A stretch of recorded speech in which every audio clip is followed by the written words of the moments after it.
وہ چاہتا تو ہمیں یہودیوں میں پیدا کر دیتا، وہ چاہتا تو عیسائیوں میں پیدا کر دیتا، وہ چاہتا تو سکھوں کے ہاں پیدا ہو جاتے، وہ چاہتا تو اور کسی کے ہاں پیدا ہو جاتے۔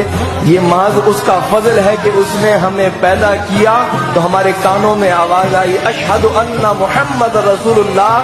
تم کسی عام آدمی کے گھر پیدا نہیں ہوئے، تم اللہ کے رسول کے غلام کے گھر آئے ہو۔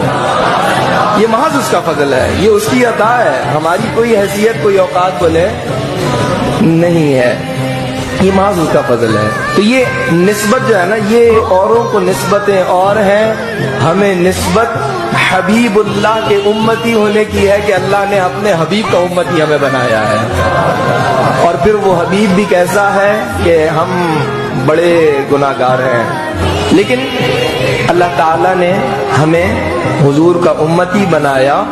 ہماری حرکتیں وہ نہیں ہیں، ان حرکتوں کے باوجود رسول اللہ صلی اللہ علیہ وسلم کو اپنی طرف متوجہ ہوتے دیکھتے ہیں تو کانپ جاتے ہیں۔